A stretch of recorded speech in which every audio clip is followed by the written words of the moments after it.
Hey, welcome. Just give a couple minutes. I noticed there was a few more people registered, so I just want to give them time to get here. I'm muted. Mm. Hello and welcome. We'll be starting momentarily. Just want to give people time to get here. I did notice there was a couple of logins or registrations, so just want to make sure we're good to go. I'm a little nervous. It's our first time doing this together, but I'm sure we're going to have some fun. You should have access to the chat. And I don't know. I've never done a YouTube live, so I don't know if it's just me talking the entire time. Probably is, and then you guys can chat back at me. I assume that's how it's work. It's me talking to the audience. So if you do have questions, you are going to have to do it in the chat. So this might not be ideal going forward. Maybe I'll do something like a Zoom call where we can actually talk with each other and then post it to YouTube after. But I'd never done it this way. Thought I'd give it a try and see what happens. So you have to let me know what you guys think.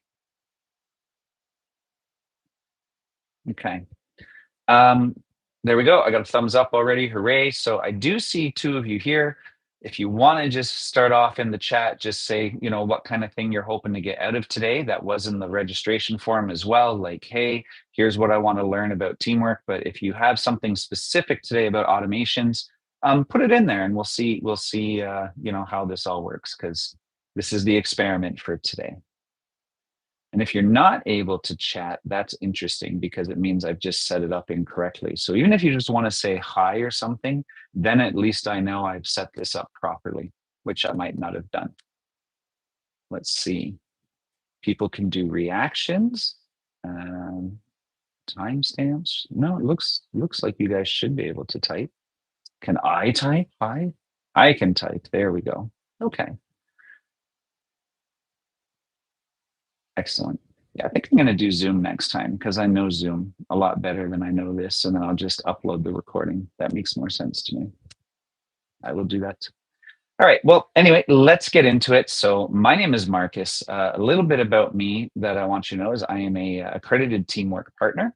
I've been with Teamwork, not officially, but as a partner since 2008. Teamwork started in 2007. Hey, Adrian. Okay, so you can chat, just can't talk. So that's good to know. In that time, I have seen a lot of things at Teamwork, and where we've always prided ourselves was two things: what is the solution without any type of project management tool at all, and then what can we automate? What is the technical side of things, more than just becoming a power user of a platform, manually doing things faster? How can we just get it so you're not doing things manually at all? And that's what prompted this series. We now live in a world of AI and RAG agents and MCP and AGI and all of these terms, NPMs and MPX and TypeScripts. And there's so many crazy things going on in technology right now to try to help us. And really, it can just be overwhelming. So I thought, let's start with the basics. And we are just going to learn how to do some key automations inside of Teamwork itself, things that can really help you out. So, for this first session, I want these sessions to always be audience driven. So, I reached out to my own clients, ones from many, many years ago, ones that are current, and I asked them, what are the top three things you wish Teamwork could solve for you? Very useful information. And those top three things are what we're going to talk about today. And here's the good news: Teamwork actually does it all. Just most people don't know that. So I managed to help out some existing clients, and you might be able to help out some of yours or even your own existing workflows. So I see there's a few more of you here. Hooray. Welcome. Thank you. Okay. So what we're going to do is we're going to talk about those three automations that can save hours weekly, explain what just happened with them, and teach you how to do them. Then you guys are going to put your biggest pain points in, and then I'm going to show you what's down the road for us in this series that we do together, and then do any type of Q&A. This shouldn't say next week. This should say next session, because these aren't going to be every week. They're going to be every 2 weeks, I think. And yeah, that's what we're going to do. So here is the three most common issues. The first automation is, if only I didn't have to chase people for late tasks, right? That's something I hear all the time from the manager side of teamwork, not the worker side. The workers are doing their thing and whatever, but the managers never have any idea what's actually happening. There's bigger concerns there when it comes to, okay, what data is put in, like, are your tasks defined properly? Are you getting everything in that you need in order to have that visibility? But the big struggle even is things like, how do I know when things are late, or how do I do that without having to chase the people to find out, or even just going into teamwork manually? How can I have the system tell me? So the very first thing we're going to look at in this session today is how to set something like that up in your automations. And it's really, really easy. So in our teamwork, thank you for dark mode, by the way, Adrian and team, appreciate that.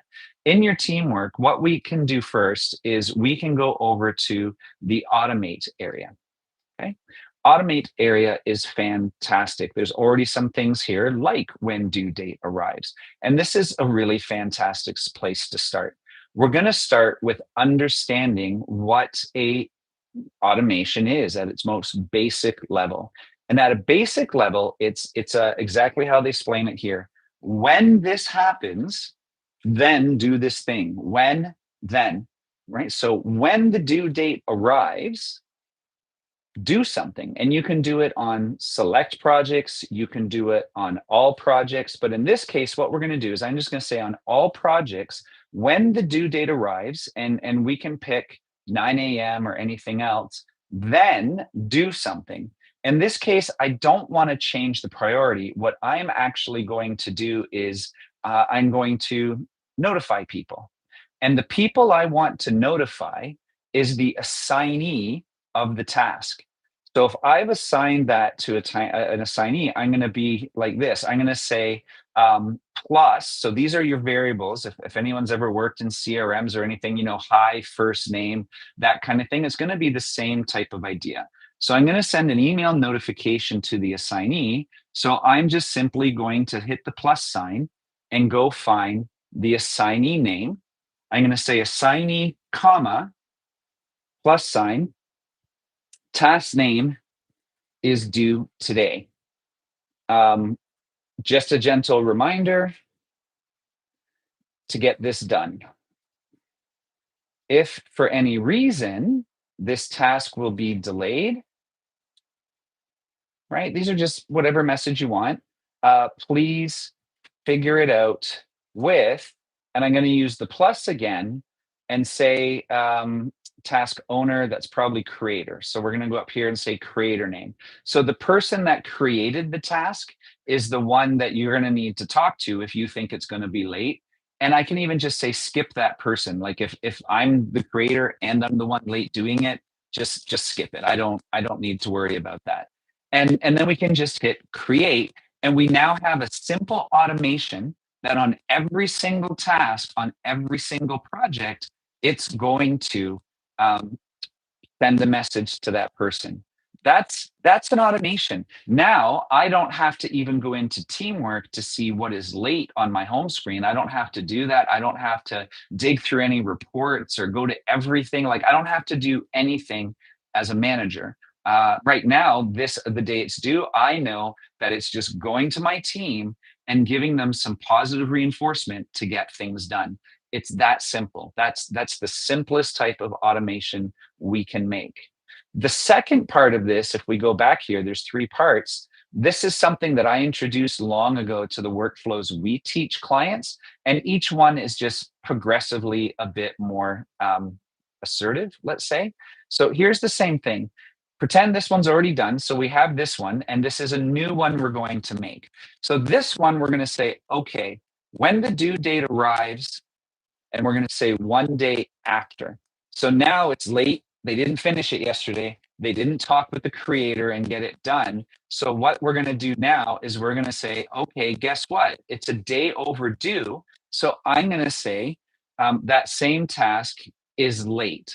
And I'm still going to assign the task assignee in this case. And what I'm going to do is I'm going to just the same type of thing. I'm going to say just a firmer reminder, and it could be the exact same thing. The task is late, get this done, whatever, still talk to the creator name. We're going to leave it nice and easy. But I'm also going to add a compound action. So we're already getting a little bit advanced. Instead of just saying, do this one thing, I want to do additional things. And in this case, I'm simply going to change the priority from nothing to green. That's it. It's a low priority now. So to me, just to clarify, the way I teach things is task by default or no priority. And then your escalations are low, medium, high. Those are the progressive stages. So low priority is actually more important than no priority listed. So in this example, the day after it's late, that person is now getting told, guess what, it's late. And the creator of it is getting late as well. If you want to, we could even do this instead. Let's do it this way. We'll assign it to the project owner. And what we'll say is we'll just get rid of this a little bit. We'll just say task name is late.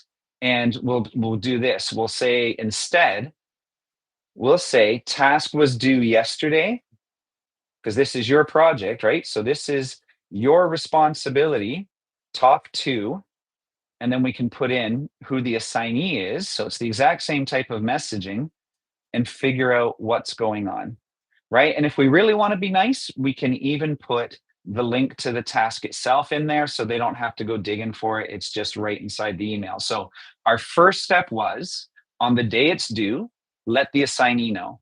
On the day after, talk to the project owner and say, hey, this person is late on this task. So what do you think is going to happen 3 days after? Right, we're going to escalate even more. So let's change this from low to medium. And this time, what we're going to do instead of project owner is we're going to select a specific person for who the escalation point is, someone that's like a senior manager, an executive, a boss. So in this case, we'll choose me, which means on 3 days is I'm going to get this message is 3 days overdue. And it's going to say, this was due yesterday. I can even say, let's change this message a bit. So I'm going to say that task was due 3 days ago, right? Or just say it is task name is wildly overdue. I'm going to add the project owner's name to it. This is a bug I've noticed, by the way, Adrian, that I've reported. If you try to use the plus signs and you have anything else past the plus sign, it just gives you a plus sign.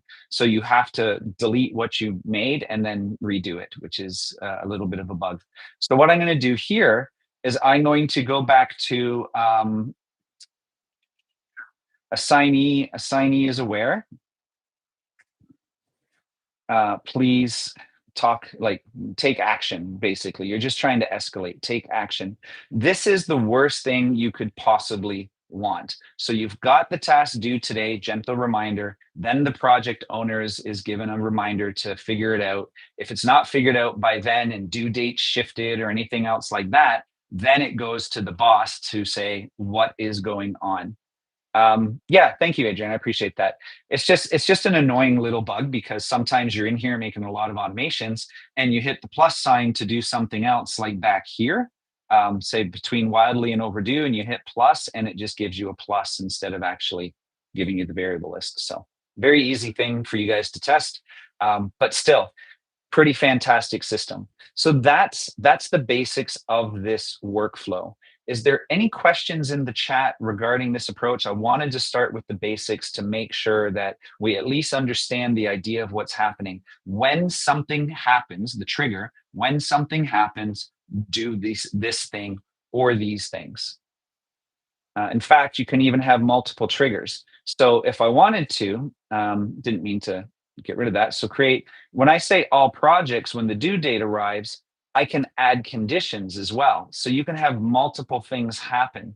So you have just a list of anything at all that you want to put in there. I could say if it has reminders. So if it's a due date and it has reminders on it, then do these things. If it doesn't have reminders, then it's not going to do anything. So you have so much control over the amount of notifications you receive. Some people say there's too many notifications in teamwork, which is why it's all customizable on a per project basis. Other people say they're missing information because they don't get enough. So you have complete control for the automations you set up in teamwork to try to find that perfect balance of, are we missing things or are we just getting bombarded to the point where we're deleting notifications? Okay, awesome. That's the first one. That's the easiest, most beneficial thing that a lot of people don't know you can do. And this saves you from having to chase people down or even go into the system to find out what's going on. And I love teamwork. Don't get me wrong. I'm a huge fan of teamwork, but I'm also a huge fan of not having to go into my tools to know what's going on. So if I get an email or I can get a Slack or anything like that that tells me what's going on without me having to open up the tool, that's a plus. That's where we get into why we're doing this, the automations, the integrations, all that kind of stuff, making the tools talk to each other and work for you. That's the goal.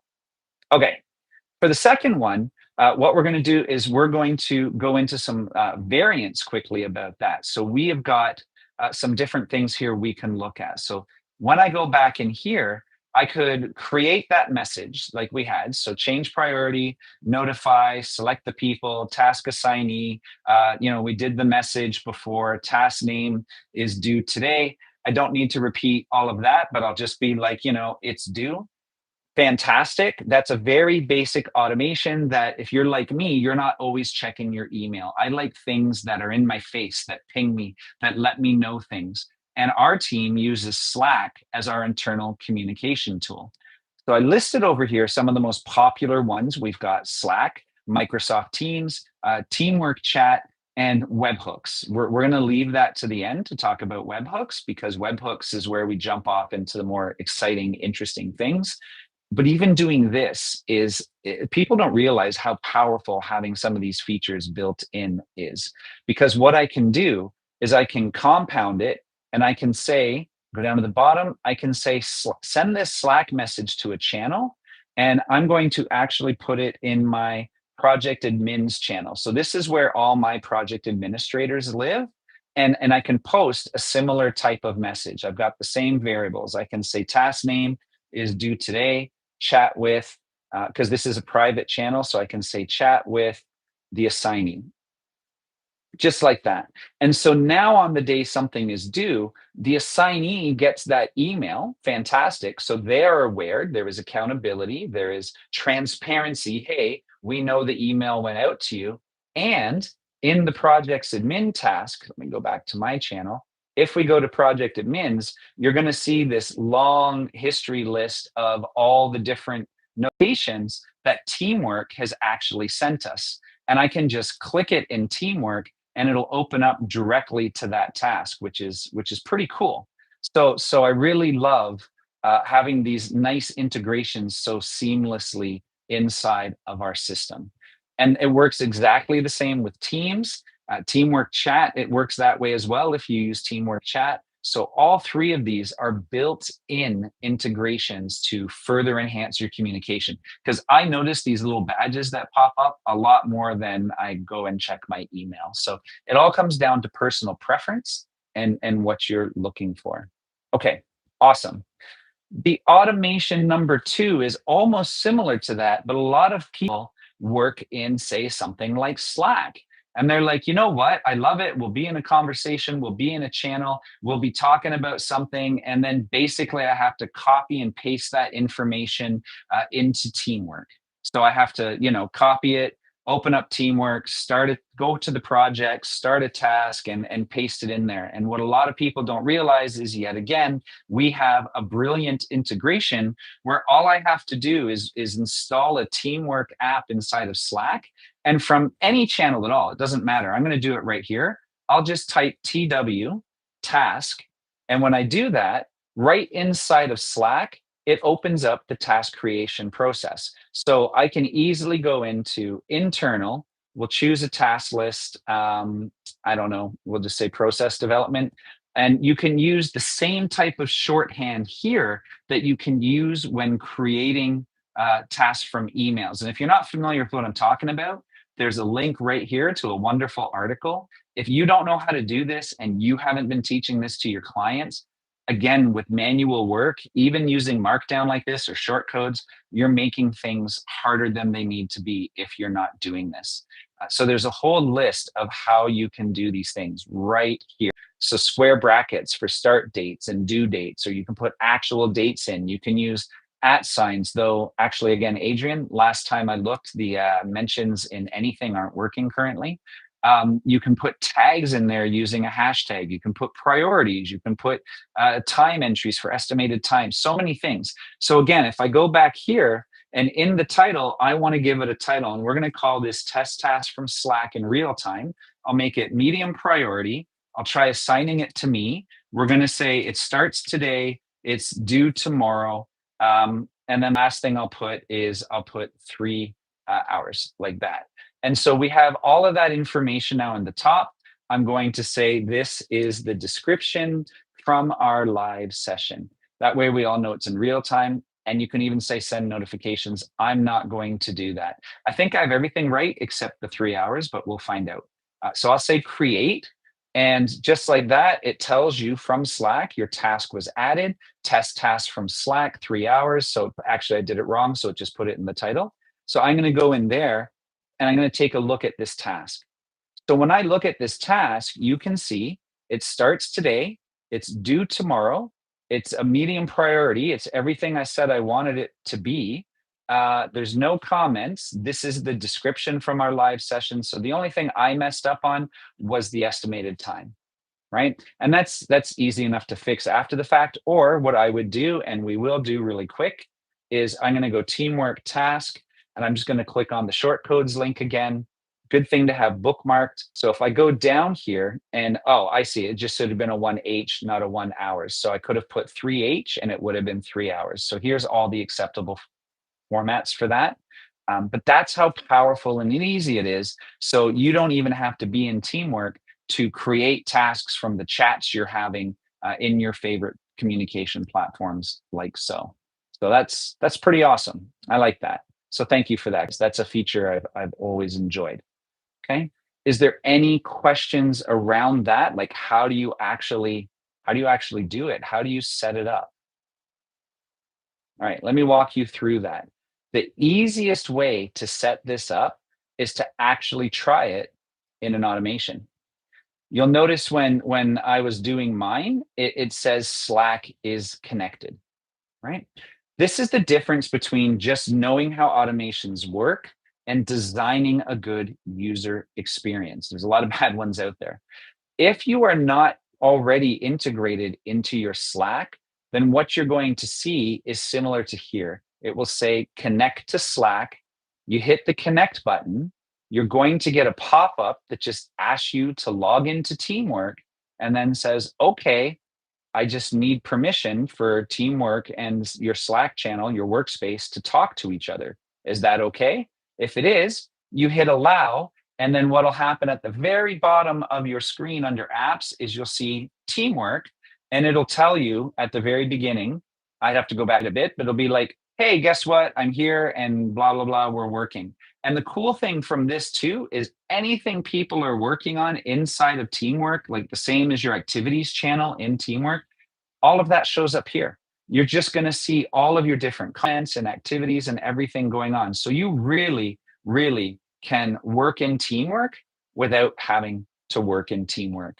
So again, automations are incredibly powerful. So just with these 2 automations, we've already accomplished a lot. We've made it so you don't have to chase people down. Your assignees are going to know when things are due. Your assignee and the project owner is going to know when things are overdue. And then the company owner or senior management is going to know when things are like outrageously overdue. So that's awesome. That takes a lot off of your plate, your project manager's plate, and even your workers' plates, because they get so focused on what they're doing that having that reminder of, oh, that is due, I'm not going to be able to get that done. Let me talk to somebody.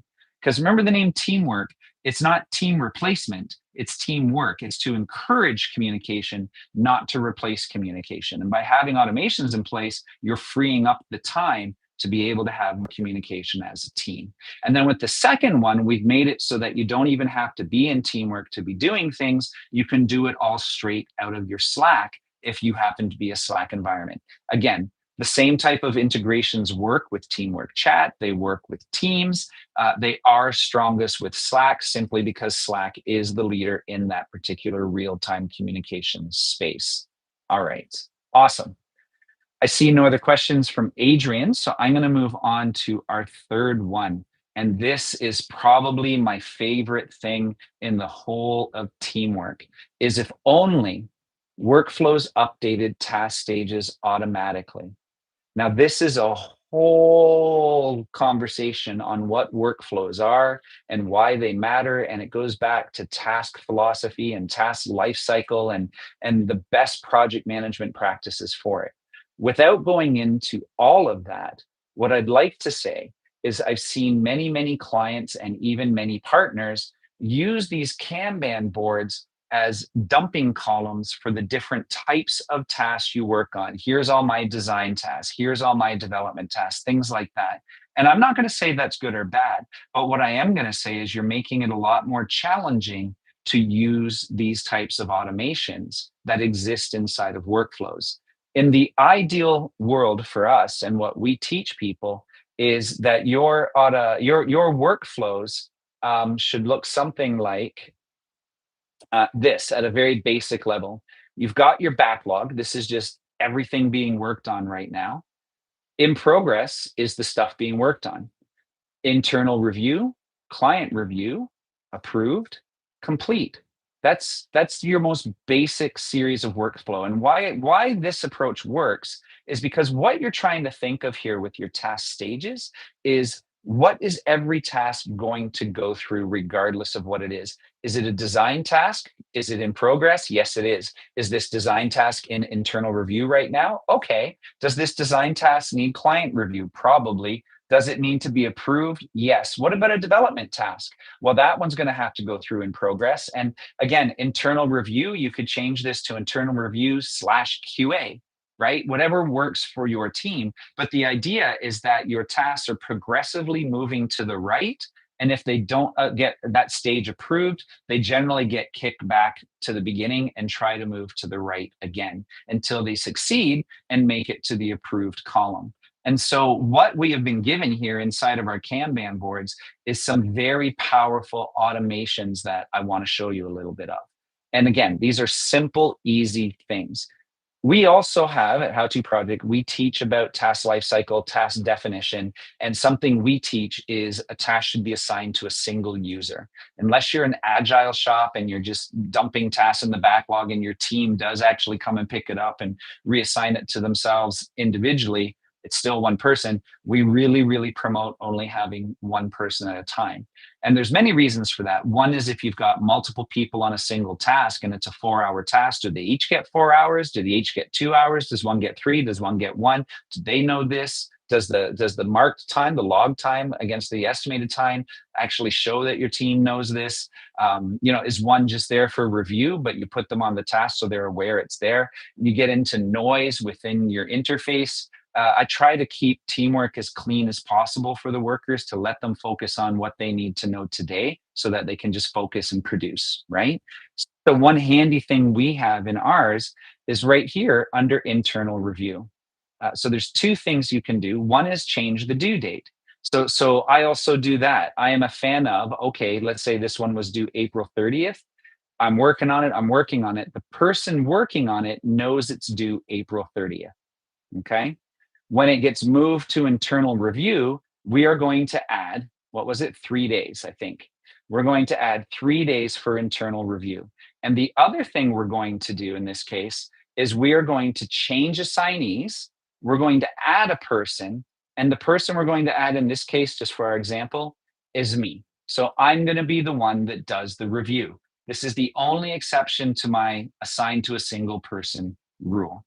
And you do have to put some logic in there again, that if then type of logic, because if it comes from the in progress, I don't know if it showed that properly. Let me go back in here.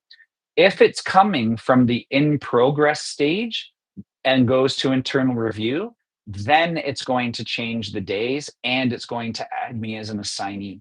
But if it comes from anywhere else by accident, if someone drags it from the backlog to internal review, we're not adding 3 days, we're not adding me to it. If it comes from client review back to internal review, which it probably shouldn't, then we're not adding me to it, that kind of thing. But what you can do is you can also have other automations in the other areas of your boards so that, for example, if this internal review gets put over onto client review, you could say remove Marcus if Marcus is on there, right? And if he's the only one on there, don't remove Marcus. So you're basically making these flows where you're adding 3 days for internal review. Maybe your clients need 7 days for internal review. Maybe there's other things you need to do there. But the nice thing is again, you can apply things to a workflow, which means it's depending on your plan, you're going to have a different number of workflows available to you, or just to this specific project. And it's not just when the stage changes. I mean, you can do all kinds of things on your project, but we are specifically talking about stage changes. And again, you could add additional conditions, whether it's based on this particular person or a tag or anything else. So again, when is that going to fire in particular? And then what is it you want to do? You can change your priorities, you can do all these other things. And this is absolutely fantastic because it means, once again, when stuff changes, say from in progress to internal review, I don't manually have to go into the task and add 3 days. I don't have to call up Adrian, who is my reviewer, and say, Adrian, you need to know about this, and then notify him. Like, I don't have to do any of that. It's taking away the admin work so we can just focus on getting things done. So please, please play with these. They are super, super powerful. Okay. Is there any questions about those? Adrian, I feel like you're the only one asking questions and that this stuff is basic for you. But that's why I'm also taking some time to talk about the philosophy behind it, because for some of us, we might be like, oh, I never actually thought of making a sequential workflow that all my tasks have to try to move through. In fact, I've seen some other organizations where on each task, they'll have like an internal review subtask and a client review subtask and allocate hours separately that way. I find that is very difficult to see visually when I want to quickly know what's going on with my projects. So this is the approach we've been teaching for as long as Kanban's been around in teamwork, and it seems to work really well for most of our clients. There's exceptions to everything, of course. So that's how we do those things. Now, I keep alluding to this, and you guys might have noticed it. It appears anywhere in Create Automation, is this wonderful, wonderful thing called send HTTP request. So what does that mean?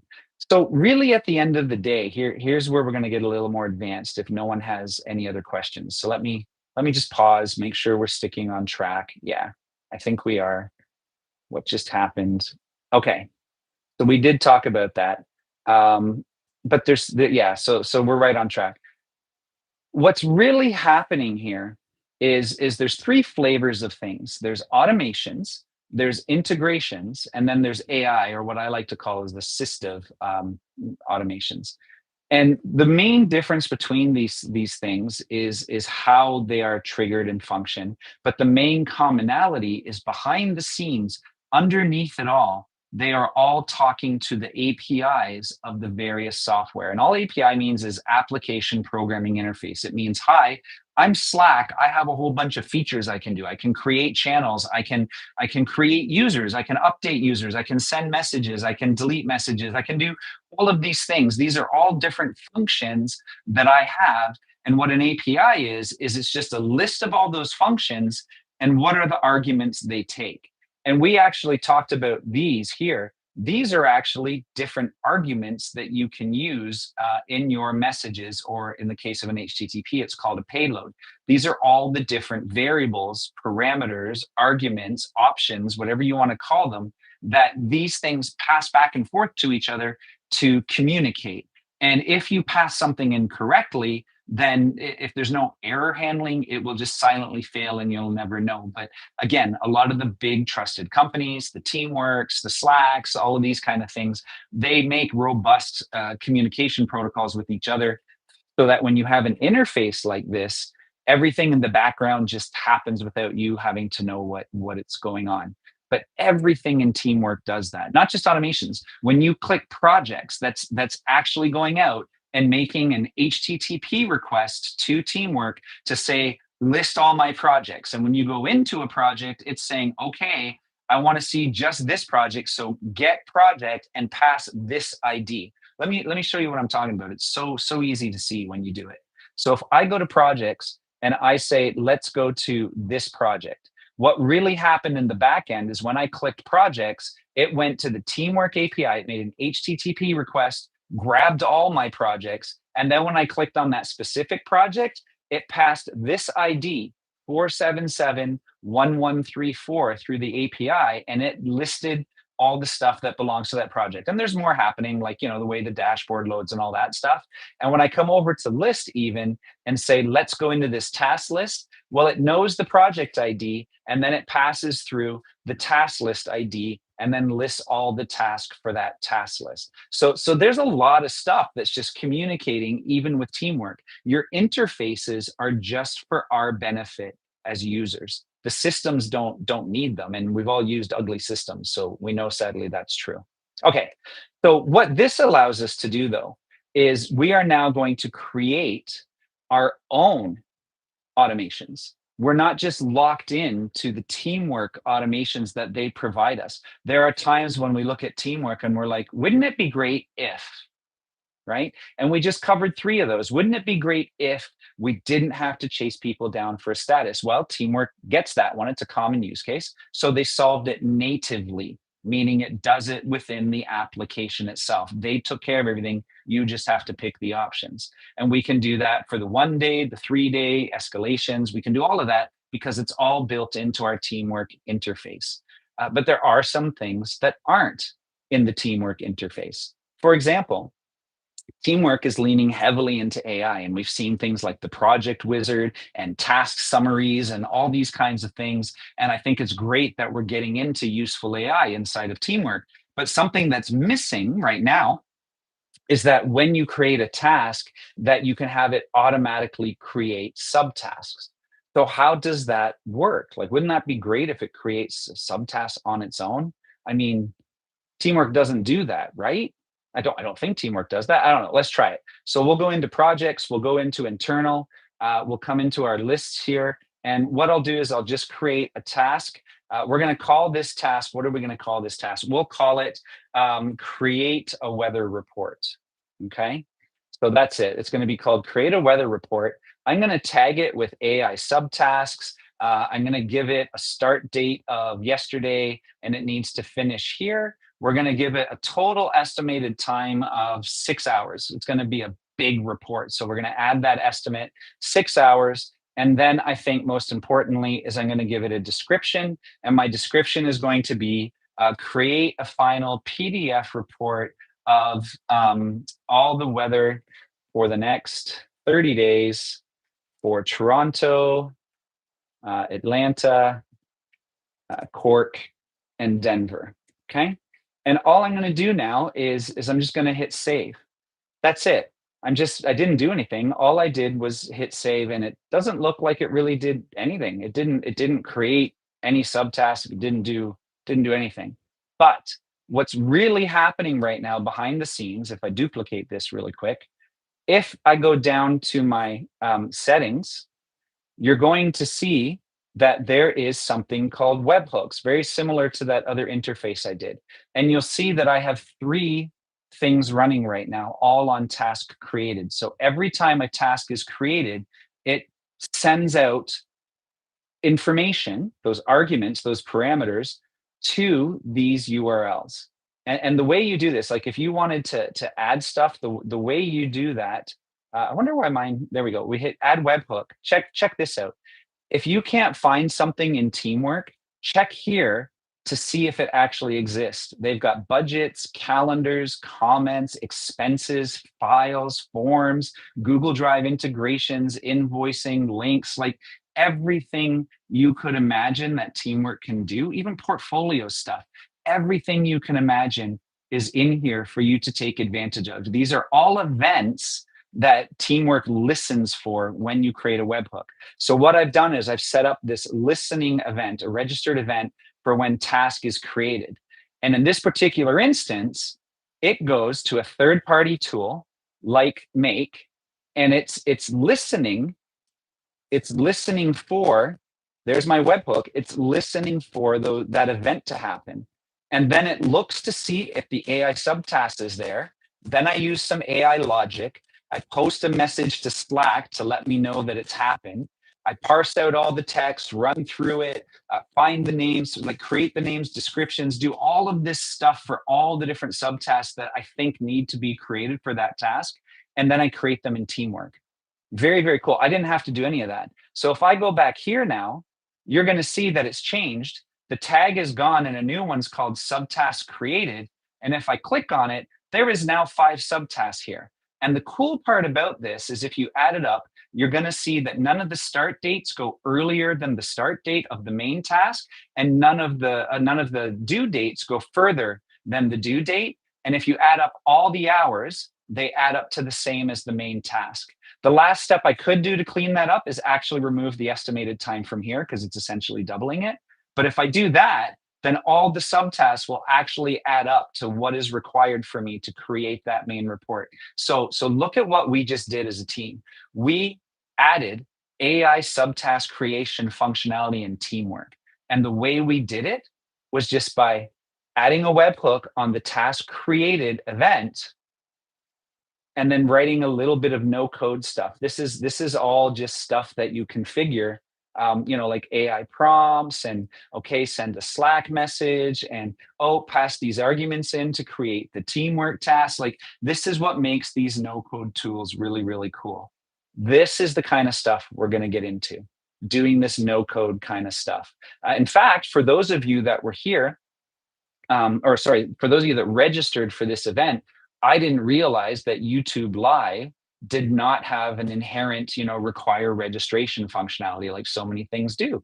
And I was like, how am I going to do this? How am I going to capture people's emails so I can market to you because I want to tell you when these events are happening? And how can I do that in an easy way? Because I use Teamwork. So okay, what can I do with a Teamwork form? I can create a task. And when I create that task, let's go back here. When I create that task, I can have it automatically get tagged with something called YouTube. And when that task gets created and it filters for the YouTube thing, what can I do? Well, I can listen for it. This is a different platform called N8N. I can only keep ones that have that tag. I can set my variables of here's the URL for the next session. Here's the date and times. That's pretty easy. And then I can basically just write, in this case, I wrote a tiny little bit of code, not much, just a tiny little bit of code that basically creates those add to calendar buttons that we always get on an invitation for your Google Calendar, your Outlook, or your Yahoo. I don't know who uses Yahoo Calendar still, but I thought I'd put it in there. And then it just sends you that email based on the information it captured from the Teamwork form.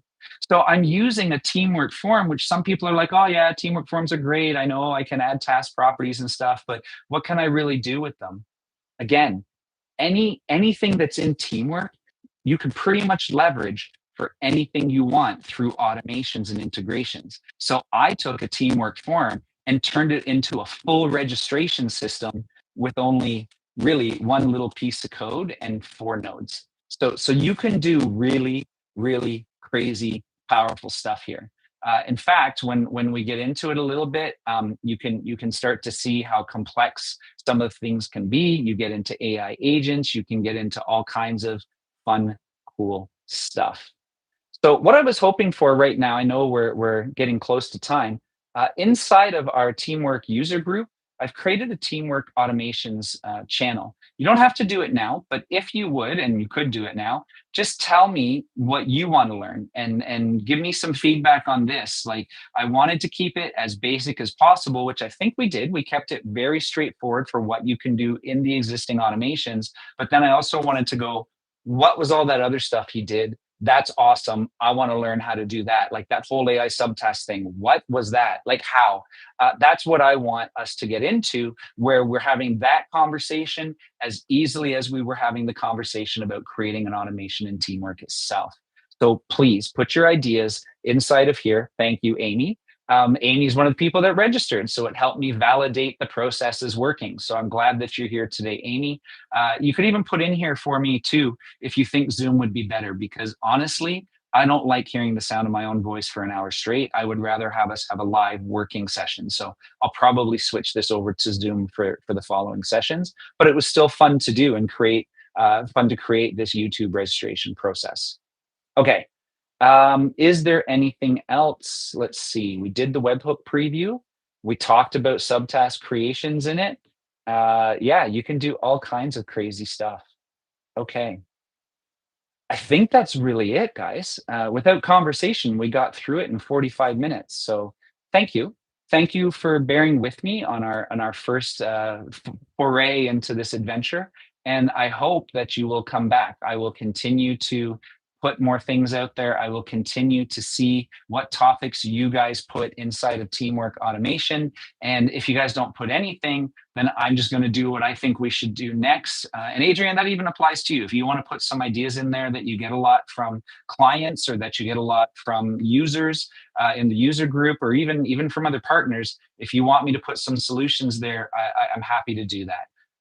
This is not meant to be a sales tool. This is meant to be an educational tool, which I think at the end of the day probably will help everybody, including us. So I just want to keep doing this for as long as people show interest. So if you enjoyed it, make sure you let other people in the groups know. Adrian or anyone else that's here from Teamwork, if you enjoyed it, get more Teamwork people here. The more interaction we have with Teamwork in these types of sessions, the better it is for everyone involved, because we get to see things like bugs in real time, ideas for future AI expansion and functions, and all kinds of great stuff. So I think that's it for now. Thank you very much, everybody, and I will talk to you again soon.